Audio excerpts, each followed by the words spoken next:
প্রিয় শিক্ষার্থী ভাই বোনেরা, আসসালামু আলাইকুম। আজকে আমরা আলোচনা করব সোনার তরী কবিতা নিয়ে। এই কবিতাটি লেখছেন কবিগুরু রবীন্দ্রনাথ ঠাকুর। রবীন্দ্রনাথ ঠাকুর 1861 সালের 7ই মে কলকাতায় জন্মগ্রহণ করেন এবং 1941 সালের 7ই আগস্ট তিনি মৃত্যুবরণ করেন। 1913 সালে তিনি গীতাঞ্জলি কাব্য লিখে নোবেল পুরস্কার পান। মোটামুটি এতটুকু কবি সম্পর্কে এতটুকু ধারণা আমাদের রাখতে হবে। কবি সম্পর্কে তার জন্ম মৃত্যু এই বিষয়টা জানতে হবে, কারণ এখান থেকে প্রশ্ন আসতে পারে এবং তার বিষয়ে কিছু লিখতে চাইলে জন্ম মৃত্যু এবং বিশেষ করে তার যে কিছু কাব্যগ্রন্থ এবং বিশেষ করে যে গীতাঞ্জলি লিখে যে তিনি নোবেল পুরস্কার পেয়েছেন, এই কথাটা উল্লেখ করা প্রয়োজন। তবে এতটুকু জানলেই মোটামুটি কিছু লেখা যাবে। তো সোনার তরী কবিতাটি মূলত একটা জীবন দর্শন, অর্থাৎ কবি এখানে এক কৃষকের জবানিতে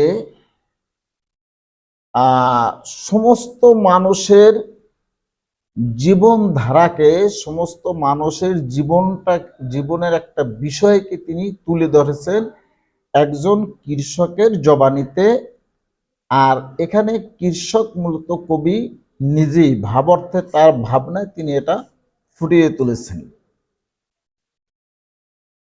তো কবির যে দর্শন, এই দর্শনটা মূলত যুগে যুগে অনেক মনীষীরাই এই বিষয়টা ফুটাইয়া তুলছেন এবং ফুটিয়ে তোলার চেষ্টা করছেন। যেমন আমরা জানি যে বাদশাহ সেকান্দার মৃত্যুর পরে তার দুই হাত শূন্য অবস্থায় মানুষদের মাঝে তার লাশকে ঘুরাইয়া আনছে। মূল উদ্দেশ্য ছিল যে বাদশাহ সিকান্দার সে সারা পৃথিবীর বাদশাহ থাকা সত্ত্বেও আজকে খালি হাতে, অর্থাৎ শূন্য হাতে তাকে পৃথিবী থেকে বিদায় নিতে হচ্ছে। তো সোনার তরী কবিতায় লেখক রবীন্দ্রনাথ ঠাকুর একজন কৃষকের জবানিতে উনি বলতেছেন যে আমরা এই পৃথিবীতে বেঁচে আছি এবং এই পৃথিবীতে আমাদের যে এই শরীর, এইটা একদিন থাকবে না, কিন্তু আমাদের যে কর্মফল, আমাদের এই কর্মফল পৃথিবীতে থাকবে।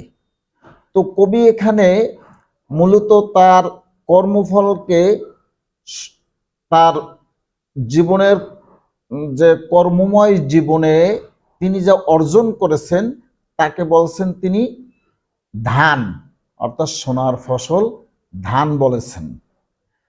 আর সেই সোনার তরী বলতে এখানে কবি মূলত মহাকালকে বুঝাইছেন, যে এই মহাকাল থাকবে, কিন্তু আমরা চলে যাব। এই মহাকালে আমরা যা রেখে যাব এগুলোই কি আমাদের অর্জন, কিন্তু আমরা থাকব না। তো আমরা দেখি যে কবি কবিতায় তার কথাগুলো কিভাবে প্রকাশ করেছেন। আমরা কবিতার ভাষায় একটু দেখি। কবি বলতেছেন, গগনে গরজে মেঘ ঘন বরষা। অর্থাৎ কবি বলতেছেন গগনে মানে আকাশ, গরজে মেঘ, অর্থাৎ মেঘ গর্জন করতেছে, আর ঘন বর্ষা, আর খুব বৃষ্টিপাত হইতেছে। কুলে একা বসে আছি নাহি ভরসা। লেখক কৃষকের জবানিতে বলতেছেন যে কুলে একা বসে আছি, আর আমি নদীর তীরে একটা ছোট্ট ক্ষেত, এই ছোট্ট ক্ষেত দ্বারা মূলত কবি আমাদের এই ছোট্ট জীবনকে বুঝিয়েছেন যে কুলে একা বসে আছি নাহি ভরসা।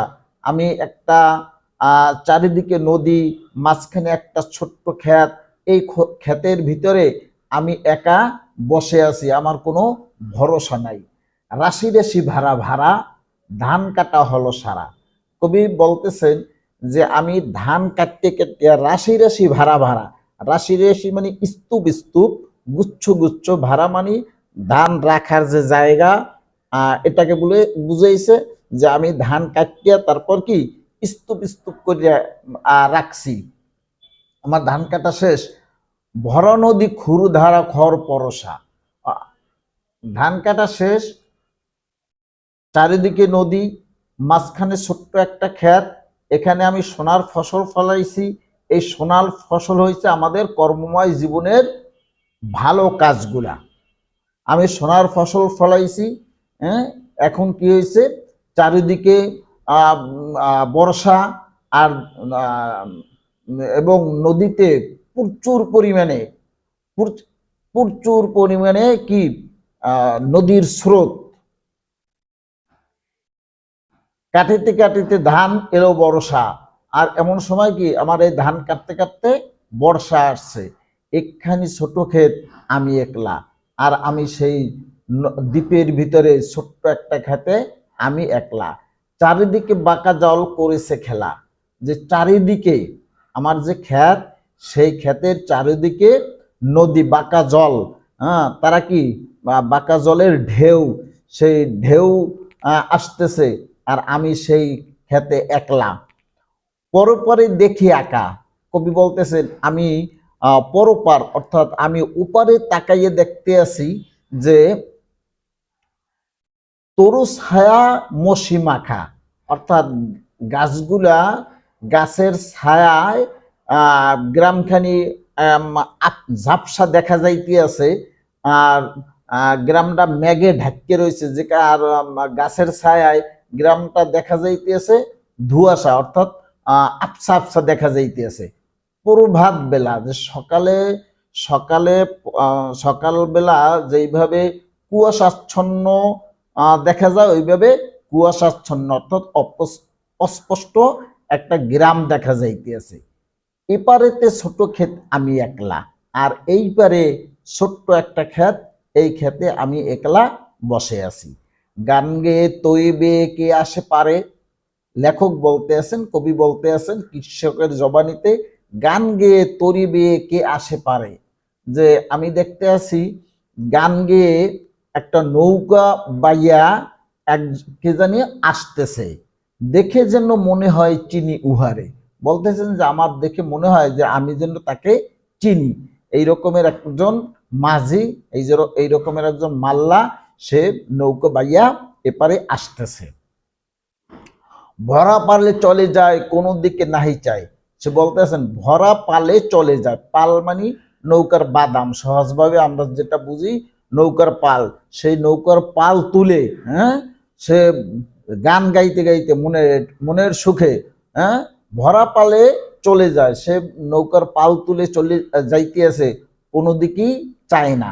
ঢেউগুলো নিরুপায় ভাঙ্গে দুধারে, আর ঢেউগুলা তার তরি যে যাইতে আছে, সেই তরি চলার কারণে ঢেউগুলো দুই ধারে ভাঙ্গে যাইতে আছে, হ্যাঁ, এদিকে সে মাঝির কোনো খেয়াল নাই, সে কি কোনো দিকে নাহি চায়, সে মনের আনন্দে চলে যাচ্ছে, দেখে যেন মনে হয় চিনি উহারে। কবি আবার বলতে আছেন যে তাকে যেন মনে হয় যে আমি তাকে চিনি।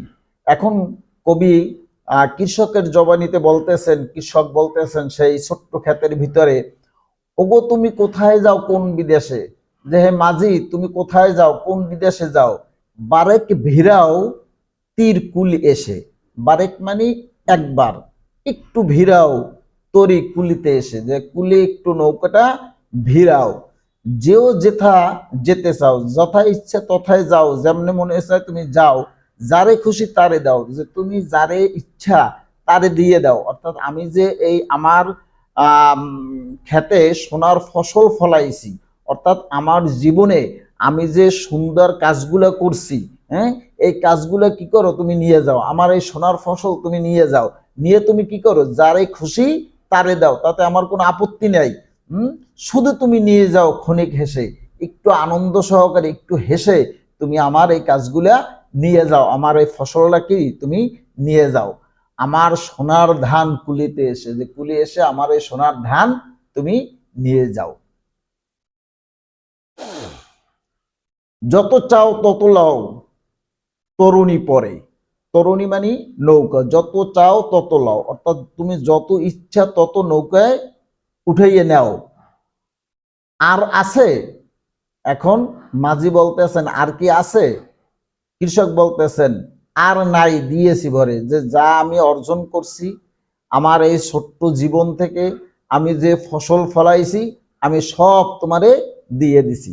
এতকাল নদী কূলে যাহা লইছিনু ভুলে। কবি বলতেছেন হ্যাঁ, এতকাল নদী কূলে, যে এই নদীর কূলে ছোট্ট একটা খেতে, হ্যাঁ, আমি যা কিছু অর্জন করছি, আমি যে ফসল ফলাইছি, হ্যাঁ, যাহা লয় সিনু ভুলে, অর্থাৎ আমি নিজের ভুল করিয়া, এখন কবি বলতেছেন আমার এই জীবনটা কি, জীবনটাই ভুলে ভরা, অর্থাৎ আমরা যা কিছু করি সবকিছু কি ভুলে ভরা।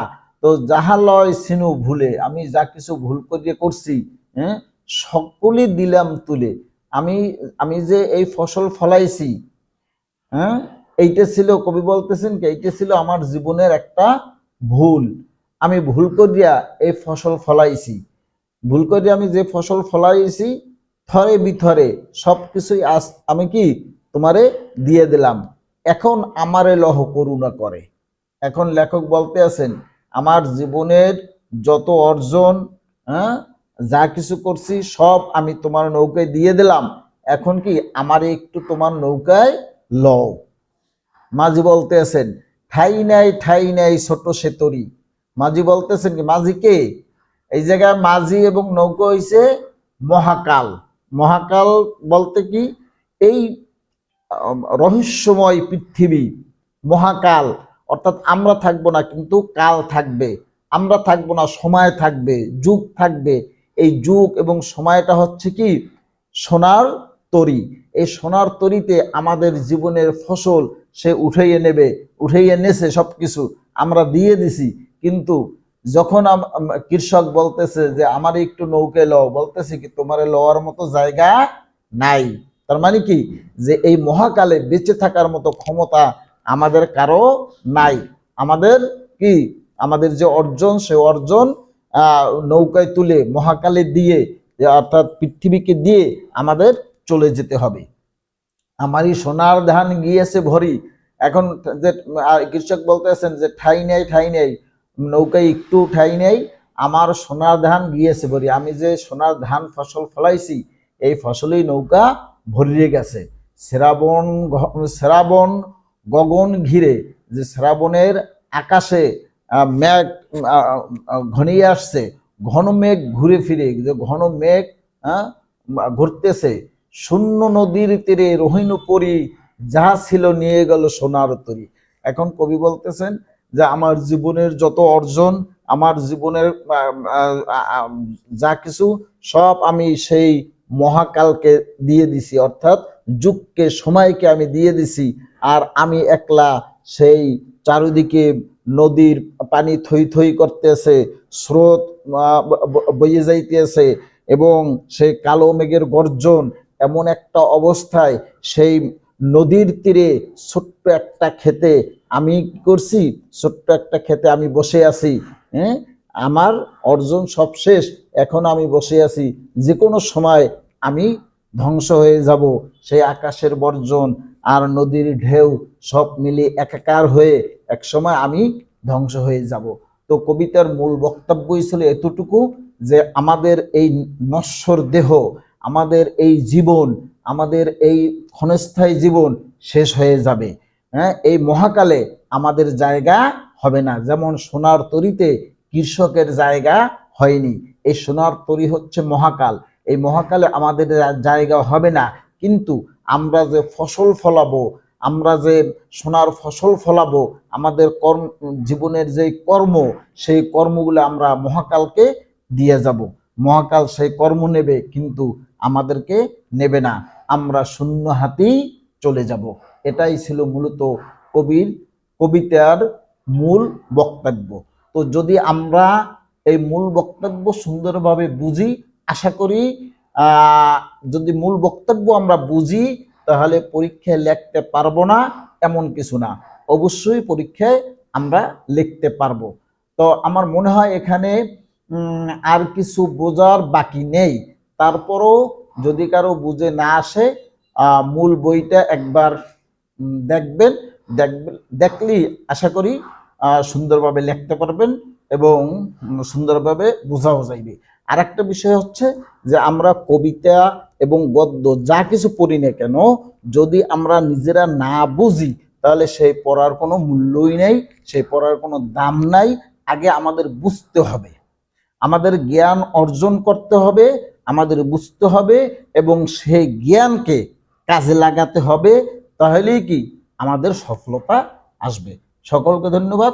আসসালামু আলাইকুম।